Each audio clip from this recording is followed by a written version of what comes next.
Hey guys, welcome to my channel. Okay, so today I'm going to be talking about Stargirl, episode 10, season 3. I said that backwards. The Killer. So I didn't talk about last week's episode, which I kind of regret doing because a lot happened and it was really good. But I guess the highlights of the episode for me were one, Yolanda admitting that she was wrong about Cindy, Rick's story developing, the team getting back together, and Courtney wanting to tell Cameron the truth. And we all saw how that turned out. But yeah. Oh, and Artemis actually did something. Anyways, let's focus on this episode. So like in last episode, there were a lot of scenes and a bunch of different things happened, so it's kind of hard to start, but okay, let's just start with the recap of what happened. So the episode opens up with a view at the Croc's life and how they've changed over the course of the season. At the start, you already know that they're going to be very prominent in this episode, which they are. But yeah, actually, this episode was a little weird because in the last episode, it ended with a huge fight, and this episode doesn't really show the aftermath. It kind of shows the aftermath in that the grandpa's in the hospital and everyone's kind of beat up, but that's it. We don't see exactly what happened right after the fight. So that was a little strange. I thought I missed an episode at first, but that would be crazy because so much happens in these episodes that wouldn't even be possible. But anyways,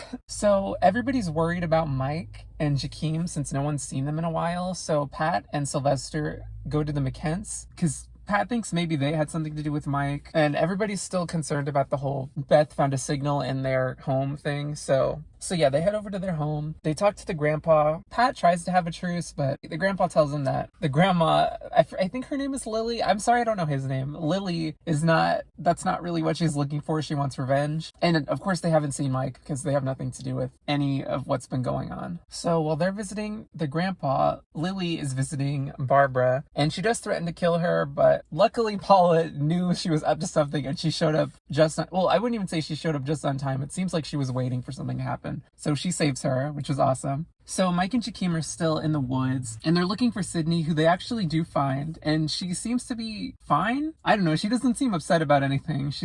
Apparently she's been hunting the white gorilla, who she thinks is one of her dad's experiments, which we're later going to find out is not the case at all. But yeah, she doesn't really want their help, so she just disappears. So eventually Mike and Jakeem do make it back home, and they explain the situation to them. And Pat and Sylvester reveal that they know who the white gorilla is, and it is Ultra Humanites. Which, okay, I'm gonna be honest, I knew there's a white gorilla in the DC universe, I just didn't know what its name was. But now I know, so yeah. And he's a dangerous villain. So Courtney believes that this is the next big threat that the whole team needs to group together to fight, including reformed bad guys and not reformed bad guys, which means the McKents. I think that's a bit optimistic personally, but it's good that her heart is in the right place. But yeah, they have a whole meeting about that, except Rick isn't there because Rick is having issues. Also, at some point in the episode, I forget exactly when this happens, Beth kind of tells Rick that his hourglass is messing with him, but he does not like that she says that at all, so he's pretty upset. And Courtney also goes to tell Cameron about the truth of what happened. Basically, he wants to know who killed his dad, and obviously Courtney's not going to tell him that Mike did it, so to protect him, she just lies and says that she did it, and he gets mad and tells her that he doesn't ever want to see her again, and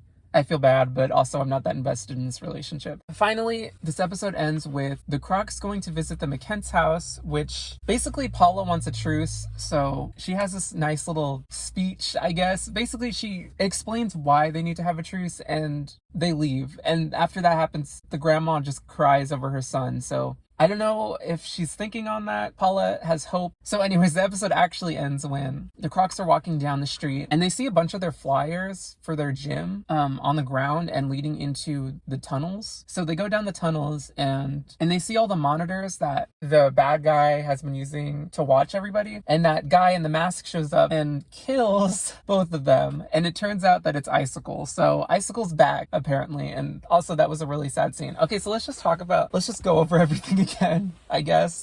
So yeah, the episode ends with the Crocs dying. Well, not Artemis, but it ends with Huntress and Sportsmaster. I guess they're not really using that identity anymore. Crusher and Paula dying. Oh my gosh, that was so shocking. I don't know how I feel about them dying. I mean, obviously I'm kind of upset that they died, but I don't know what this death is going to bring to the show itself. I don't know if we're gonna get Artemis, more Artemis screen time because her parents died. Because she loves her parents so much. She was upset when they were in jail. And now, well, I mean, who wouldn't be? But now they're dead, like they're gone. So that was kind of a messed up scene. I'm honestly really shocked that they died. But yeah, I actually do hope this brings us Artemis screen time or something. I don't want their deaths to be, I guess, meaningless, especially since they've gotten so close with the Star family. But yeah, that was really sad. Anyways, I don't know how Icicle is back, because last time we saw him, he got crushed.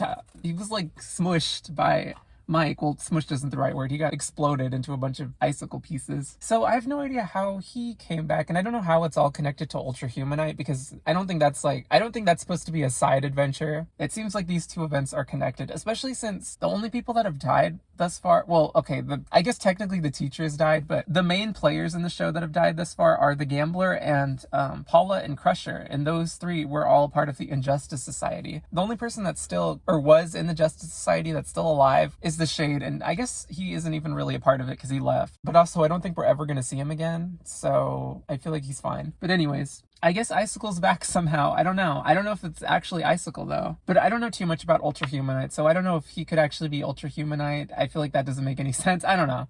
I don't know what's going on. But I guess we'll find out more next episode. Okay, but anyways, what else do I want to talk about? Okay, so now that Icicle is actually alive, I'm kind of curious what's going to happen, because in the preview, we do see that Cameron sees his dad. I think he sees his dad. Honestly, I don't remember everything that happened in the preview. But I want to see how everybody reacts overall, because it seems like Paula was getting through to the grandparents. I mean, the grandpa doesn't want to fight anymore. He was kind of over it already. But the grandma just wanted revenge. And now Cameron has his dad back. Maybe. I'm still a little conflicted. So I don't know if they're all going to team up with him or if they're going to stand against him in the end. I feel like it's a little too soon to tell, but I'm very curious about how that's going to go down. I guess I'm also glad that Mike and Jakeem are kind of back with the team. I hope they get to do a little bit more. Also, I hope they find Cindy. Actually, I'm really curious what they're going to do next, because Ultra Humanite's on the loose and Cindy's hunting him down, but she doesn't know what she's up against. I hope somebody goes to give her an update or something, but I mean, I don't know how they're going to find her. But it's also good to see that she's okay and she's kind of just her usual self, because when they see her, she's just like, she says that she wants to hunt the gorilla down and clear her name so she can rub it in their smug faces.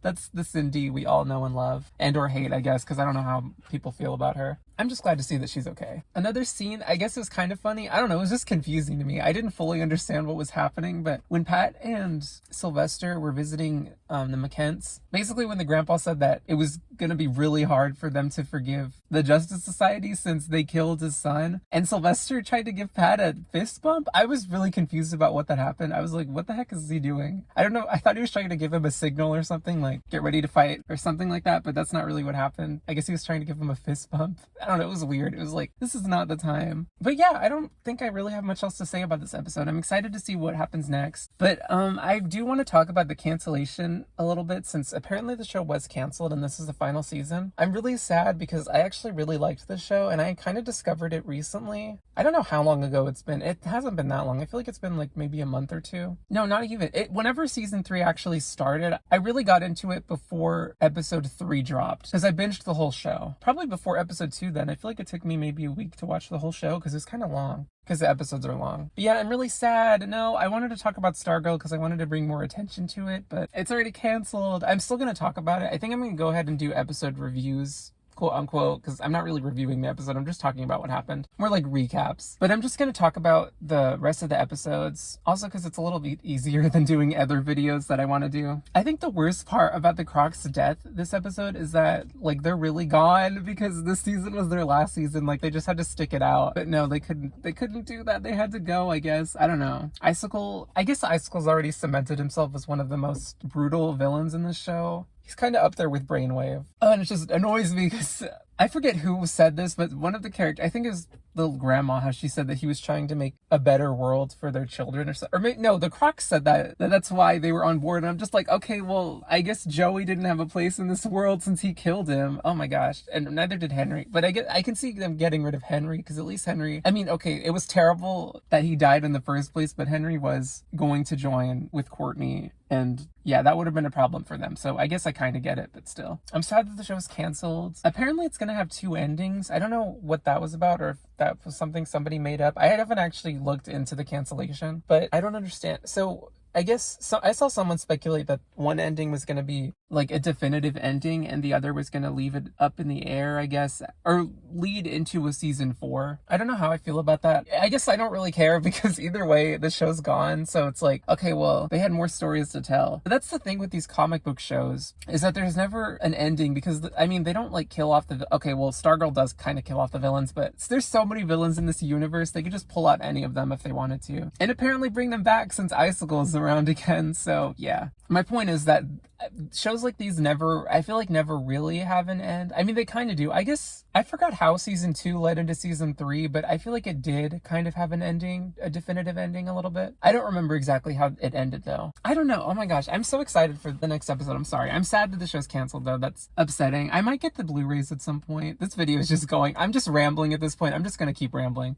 just because I really like this show. I don't know. I guess the show really is over. If it ever somehow is revived, which I don't see ever happening, I would totally watch because this is just a fun show. I just really enjoy all the characters. And every character this season's had a time, like at least a little bit time to shine. I feel like the Justice Society members, or the new Justice Society's kind of been sidelined a little bit. Like the whole show isn't focused on them anymore. Also, okay, you know what? Another thing that sucks about this show getting canceled is that now, okay, the show's called Stargirl, but if you've noticed throughout this season, there's been quite a bit of a lack of Stargirl. Like Courtney really hasn't used the staff. Honestly, the staff hasn't made an appearance in a while, but Courtney hasn't used it in a long time. She's mostly just been talking to people, which is fine because ultimately that's kind of her goal, is to get everyone on the same side and basically have peace. She doesn't want to fight, and there's no one to fight, or there is no one for her to fight. There have been fights, but a lot of these fights have just been unnecessary, and she's been trying to avoid conflict in general. But it does feel like she's gearing up to fight because now they have to deal with Ultra Humanite, and I don't know what's going on with Icicle. I don't know what his plans are. If he dies, good riddance. I'm sorry, I don't like him.